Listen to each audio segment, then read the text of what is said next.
Yes बेटा। अब अगर आप इस क्वेश्चन को देखें तो ये आंसर दिया हुआ है, तो आप इस फॉर्मूले को ना यूज करो, मैं आपको बताता हूँ नया तरीका। देखो क्या तरीका है इसको करने का। हमसे क्वेश्चन में कह रहा है calculate energy of 1 mole photon, 1 mole photon, ठीक है, of radiation whose frequency is this. तो हमें पता है रेडिएशन की बात कर रहा है, तो हमें पता है E is equal to N H nu. जो E होता है ये किसके बराबर होएगा, एन एच न्यू। खुद कह रहे हैं calculate energy of 1 mole photon, और एन का मतलब है नंबर ऑफ फोटोन। अब आपको एन की वैल्यू दी हुई है 1 मोल, खुद ही दी हुई है। 1 मोल का क्या मतलब होता है, 1 मोल का मतलब होता है 6.022 इंटू 10⁻23 पार्टिकल्स। एच की वैल्यू हमें पता है 6.63 कर लो, और फ्रीक्वेंसी तो हमें दी हुई है हर्ट्स में, बस कुछ नहीं करना। ये यहाँ पे कुछ अलग ही कहानी बना दी है, लंबी लंबी ले गए हैं सीधा ही। E is equal to 6.022 into 10⁻23 into 6.63 into 10⁻−34। और क्या कर सकते हैं, इंटू फ्रीक्वेंसी कितनी है, फ्रीक्वेंसी हमें दी हुई है, तो फ्रीक्वेंसी का फॉर्मूला लगा दो 5 इंटू 10⁻14, और ये सारा जूल के बराबर हो जाएगा। जूल्स में निकाल लो, किलो जूल्स में चाहे ना निकालो, जूल्स में निकाल लो। तो इसको आप मल्टीप्लाई कर लेना। अब मल्टीप्लाई करने के लिए देखो क्या करना पड़ेगा, 6.022 इंटू 6.63 इंटू 5 इंटू 10। पॉजिटिव वाला ऐड कर लो, पावर ऐड हो जाती है ना अगर बेस सेम हो। तो ये हो जाएगा आपका 23 प्लस 14, तो ये हो जाएगा 37 हो जाएगा, बताओ 37 -34। तो ये आ जाएगा, इसको मल्टीप्लाई कर लेना, आप जो भी आ जाए इसको मल्टीप्लाई करके देखो कितना आ रहा है, जो भी आ जाए 10 की पावर हो जाएगी कितनी, ये हो जाएगी 3 के आसपास हो जाएगी जूल्स। अब मल्टीप्लाई करके बताओ कितना आ रहा है।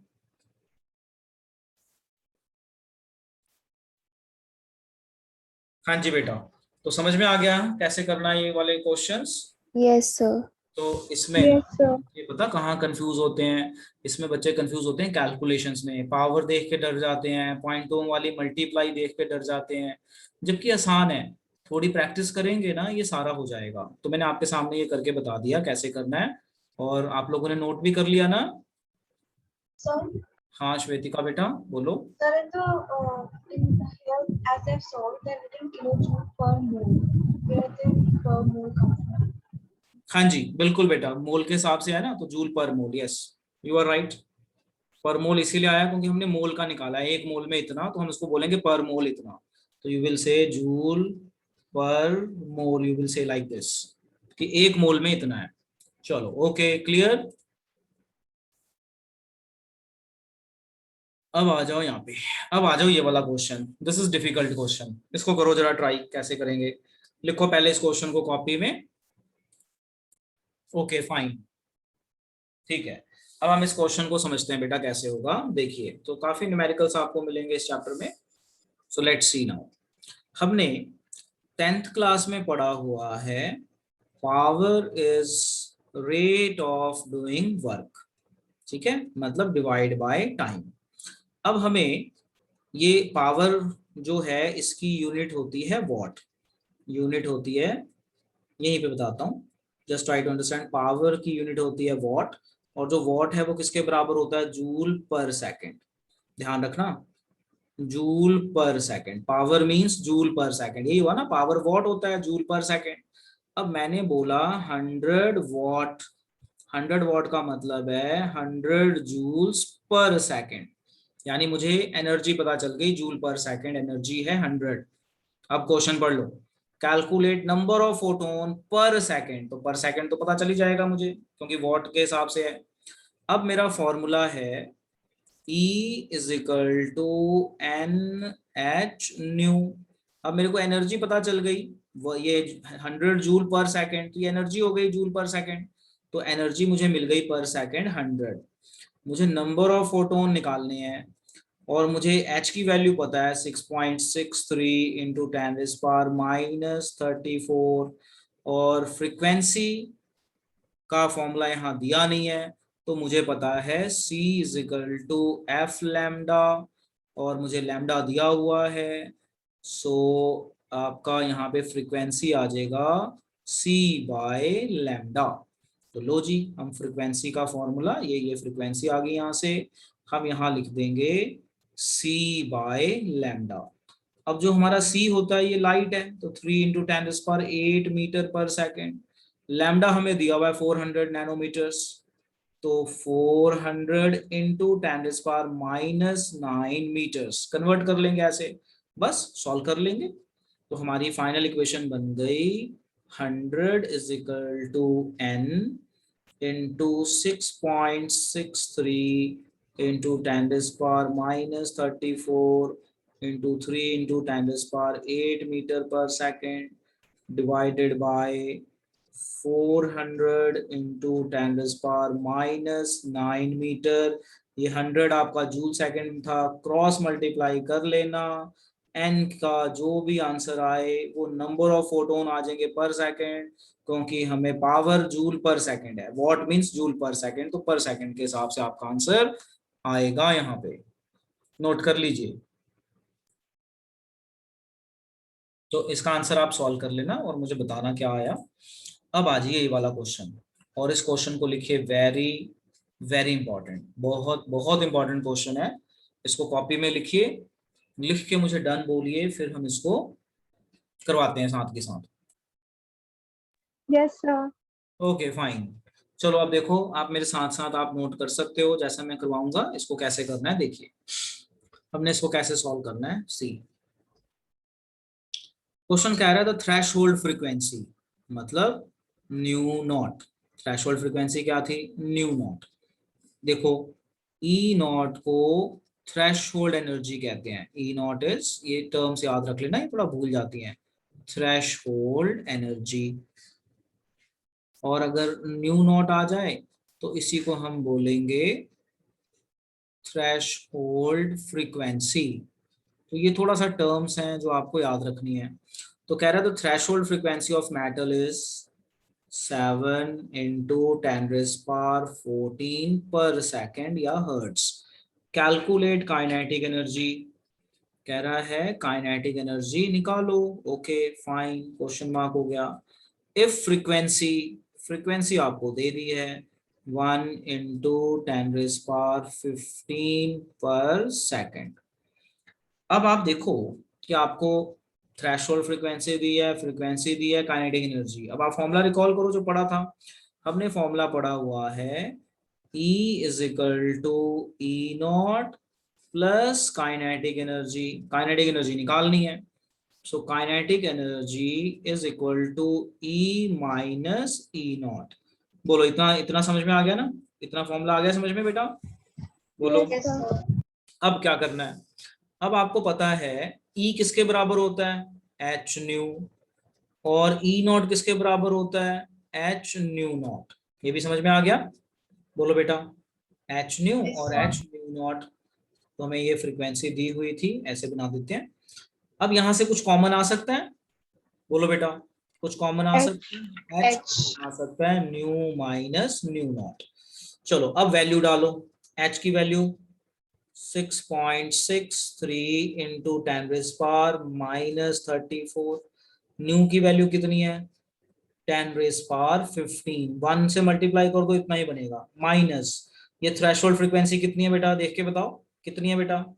7 इंटू 10⁻14, इतनी है ना? बोलो बेटे, है ना यस इतनी? सर।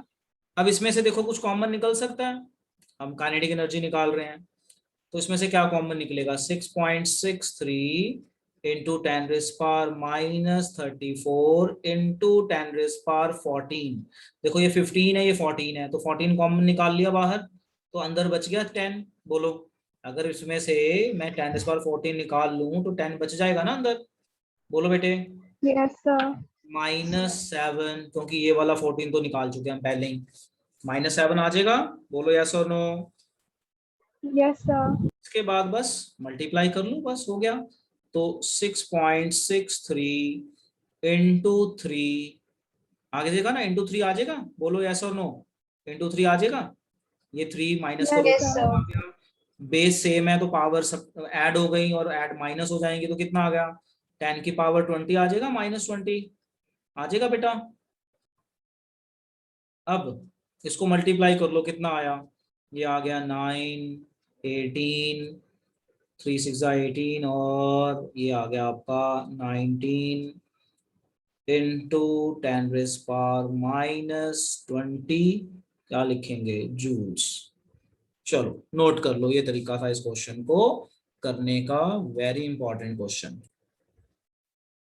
देखो अभी तक हमने क्या क्या पढ़ लिया, हमने अभी तक चैप्टर में जो है काफी बेसिक बेसिक चीजें पढ़ी। थ्रेशोल्ड एनर्जी, अपना photo electric effect, Planck's quantum theory, इससे पहले भी जो कुछ टॉपिक थे हमने वेवलेंथ, फ्रीक्वेंसी, उससे रिलेटेड सारा कुछ ही कर लिया। अब हम जैसे ही आगे जाते हैं, तो अब यहाँ पे हम कुछ स्पेक्ट्रम की बात करने वाले हैं। देखो अब आप ये डायग्राम देखो और मुझे बताओ चेतना, ये डायग्राम कहाँ पढ़ी है हमने, कहाँ पढ़ी है? रिफ्रैक्शन हाँ जी, चैप्टर। ये हमने 10th में ऑलरेडी पढ़ा है, रिफ्रैक्शन चैप्टर में, जिसे हम नाम देते थे लाइट स्पेक्ट्रम। क्या नाम देते थे? Spectrum of light. और डिस्पर्जन ऑफ लाइट, इस तरह से हम नाम देते थे ना, डिस्पर्जन, स्पेक्ट्रम, इस तरह से नाम देते थे। अब देखो क्या है यहाँ पे, आपके पास व्हाइट लाइट है, आपने उसको प्रिज्म से पास किया। जैसे ही आप व्हाइट लाइट को प्रिज्म से पास करोगे तो ये 7 कलर में टूट जाता है, और आपको ये 7 कलर मिलते हैं, band of 7 colours on screen. इस स्क्रीन पे जो हमें 7 कलर मिलता है, इसे हम कहते हैं light spectrum. Splitting of light को कहते हैं dispersion, and this is called spectrum, light spectrum. और विजिबल स्पेक्ट्रम मतलब ये हमें नजर आता है, हमारे एनवायरनमेंट में बहुत सी ऐसी वेव्स हैं जो हमें नजर नहीं आती, इंफ्रारेड, यूवी, गामा हमें नजर नहीं आती, हमें विजिबली नजर आती है हमारी आंखों को। तो ये विजिबल स्पेक्ट्रम है लाइट का। अब साइंटिस्टों ने ये सोचा कि सनलाइट को जब हम प्रिज्म से पास करते हैं तो वो 7 कलर में टूट जाती है, और हमें इस तरह से कलरफुल बैंड मिलता है, जिसे हम स्पेक्ट्रम, लाइट स्पेक्ट्रम कहते हैं। और ये कॉन्टिन्यूअस है। कॉन्टिन्यूअस कैसे है कि देखो, वॉयलेट के बाद ये इंडिगो, विबग्योर है ना, वॉयलेट, ब्लू, इंडिगो, इस तरह से violet, blue, green, yellow, orange, red. ठीक है जी, ये जो हमारे कलर हैं एक के साथ एक कॉन्टिन्यूअस है, बीच में कोई गैप नहीं है। ठीक है जी, वॉयलेट, वॉयलेट के साथ ब्लू शुरू हो गया, ब्लू के साथ आपका ये लाइट ब्लू, ग्रीन शुरू हो गया, येलो शुरू हो गया, मतलब दे आर कॉन्टिन्यूअस। तो साइंटिस्ट ने सोचा कि अगर सनलाइट को पास करो 7 कलर में टूटता है, तो इसी तरह से अगर मैं किसी एटम को हीट कर दूं और उसमें से कोई लाइट निकले और उसका मैं प्रिज्म से पास करके देखूं तो क्या बनेगा। तो वहां से एक टर्म शुरू हुई, एटॉमिक स्पेक्ट्रम। देखो दो टर्म शुरू हुई, पहली टर्म तो आपको क्लियर है, लाइट स्पेक्ट्रम। पहली टर्म का नाम है लाइट स्पेक्ट्रम, कि लाइट को अगर हम प्रिज्म से पास करें तो 7 कलर में टूट जाता है, जिसे हम स्पेक्ट्रम ऑफ लाइट और लाइट स्पेक्ट्रम कहते हैं। अब इसी चीज को सोचा गया कि अगर हम एटम को या कोई मॉलिक्यूल ले लें, उसको हीट कर दें, इतना इतना हीट करें कि एटम के अंदर से लाइट निकले। आप एटम को लो, हाइड्रोजन एटम ले लो, मेनली उन्होंने हाइड्रोजन एटम ली, इतनी एनर्जी दो कि इसके अंदर से लाइट निकले, और उस लाइट को अगर हम प्रिज्म से पास करें और उसे ऑब्जर्व करें कि क्या बनता है वहां पे, तो उसको नाम दे दिया गया एटॉमिक स्पेक्ट्रा। तो आपको कुछ आइडिया लग गया हम किस तरफ जाने लगे अब?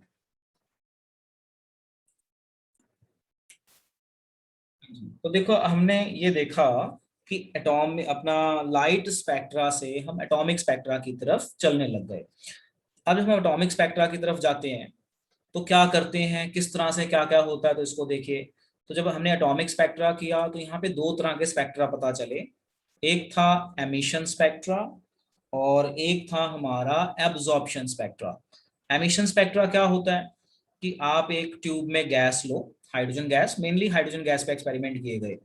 हाइड्रोजन गैस लो, इसको आप हाई करंट दो, मतलब इतना इसको हीट कर दो कि यहाँ से लाइट निकले। जैसी लाइट निकलेगी उसको आप प्रिज्म से पास करो, आपको एक स्पेक्ट्रा मिलेगा। अब यहाँ पे ना बड़ी अजीब सी चीज देखी गई, ये बेसिकली एमिशन स्पेक्ट्रा है, आपने हीट किया, ये लाइट लॉस करेगा गैस।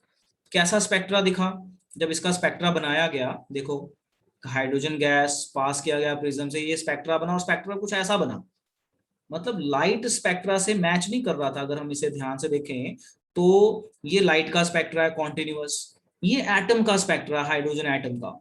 ठीक है, हाइड्रोजन एटम में क्या देखा गया कि जैसे यहाँ पे कॉन्टिन्यूअस था, यहाँ पे क्या है, डार्क कलर आया, फिर डार्क, फिर कलर आया, फिर डार्क, फिर कलर आया, फिर डार्क, फिर कलर आया।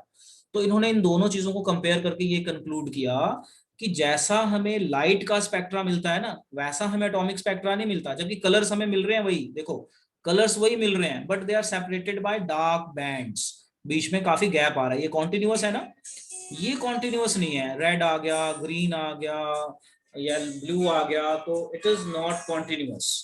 तो इसको नाम दिया गया एक लाइन की तरह, जो कलर है ना वो एक लाइन की फॉर्म में अपीयर हो रहे थे, तो इनको नाम दिया गया line spectra. So atomic spectra are also known by the name of line spectra.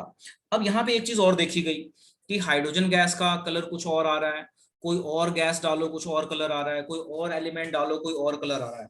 तो इन्होंने इसको फिंगरप्रिंट ऑफ एटम बोल दिया कि हाइड्रोजन में ये कलर आ रहे हैं, कोई और एलिमेंट लेते हैं उसमें कुछ और कलर आ रहे हैं, स्पेक्ट्रा में कुछ और लेते हैं तो उसमें कुछ और कलर आ रहे हैं, और उनका ये डिस्टेंस जो है वो भी आगे पीछे होता है। तो यहां से उन्होंने ये बताया कि जो हमें ये स्पेक्ट्रम मिल रहा है एटम का, ये एक लाइन की फॉर्म में मिल रहा है, इसको हम कहते हैं लाइन स्पेक्ट्रा। और ये कॉन्टिन्यूअस नहीं है, जैसे ये कॉन्टिन्यूअस है ना, ये डिसकॉन्टिन्यूअस है, बीच में काले काले गैप आ रहे हैं, तो इसको लाइन स्पेक्ट्रा बोला गया। और atomic spectra is also known by the name of line spectra, और इसको हम फिंगरप्रिंट ऑफ एटम भी कहते हैं, क्योंकि हर एटम का या एलिमेंट का स्पेक्ट्रा अलग अलग आ रहा था, अलग अलग वेवलेंथ पे आ रहा था। देखो क्या होता है, देखो एमिशन स्पेक्ट्रा में क्या था कि हमने लाइट पास की, लाइट पास की प्रिज्म से तो हमें कलर्स मिले, हमें सारे कलर मिल रहे हैं जो हमें रेनबो वो वाले कलर मिल रहे थे पीछे लाइट वाले से, बट वो ना कॉन्टिन्यूअस नहीं मिल रहे, लाइन की फॉर्म में मिल रहे हैं, थ्रेड की फॉर्म में, तो हमने इनको नाम दे दिया लाइन स्पेक्ट्रा। अब एक चीज और की गई कि जब लाइट पास की गई तो बीच में एक ऐसा मटेरियल रख दिया गया जो इसमें से कुछ कलर, कुछ वे लाइट में से कुछ एनर्जी अब्सॉर्ब कर ले। तो अगर कुछ एनर्जी अब्सॉर्ब कर ली, फिर प्रिज्म से पास किया गया, फिर देखा गया कि हमें वो पूरे 7 कलर नहीं मिल रहे हैं, हमें कुछ कलर कम मिल रहे हैं। ठीक है, जैसे या तो ब्लू मिसिंग है या आपका वॉयलेट मिसिंग है। जैसे आप ये देखो, यहाँ पे आपको सारे कलर नहीं दिख रहे हैं, यहाँ पे आपको सारे दिखेंगे ब्लू ग्रीन, बट वो लाइन लाइन की फॉर्म में दिख रहे हैं। बट एब्जॉर्प्शन स्पेक्ट्रा में क्या था कि हम जब लाइट को प्रिज्म से पास करते हैं उससे पहले हम एक ऐसा सोल्यूशन रख देते हैं या मीडियम रखते हैं जो कुछ एब्जॉर्ब कर ले। देखो ऐसे कि लाइट है, लाइट को हमने एक सोल्यूशन से पास किया, इस सोल्यूशन में हमने कुछ ऐसा केमिकल डाला है कि कुछ इसमें से कलर एब्जॉर्ब कर ले, कुछ एनर्जी को एब्जॉर्ब कर ले। फिर जो लाइट जाएगी उसको प्रिज्म से पास किया, फिर हमने इसका स्पेक्ट्रम देखा, तो हमने देखा कि यहाँ पे सारे कलर नहीं दिख रहे हैं, कुछ कलर मिसिंग है, तो इसलिए इसका नाम पड़ गया एब्जॉर्प्शन स्पेक्ट्रा। तो एब्जॉर्प्शन स्पेक्ट्रा क्या होता है कि आप जब लाइट को मीडियम से पास करते हो किसी, और वो मीडियम ऐसा है जो उसमें से कुछ एब्जॉर्ब कर लेता है एनर्जी, तो आपको सारे कलर नहीं मिलेंगे, उसे हम बोलेंगे एब्जॉर्प्शन स्पेक्ट्रा। जैसे मैंने लिखा यहाँ पे सम कलर्स आर मिसिंग, तो कुछ कलर यहाँ पे मिसिंग थे जिसका नाम दे दिया गया एब्जॉर्प्शन स्पेक्ट्रा। तो सम कलर्स आर मिसिंग।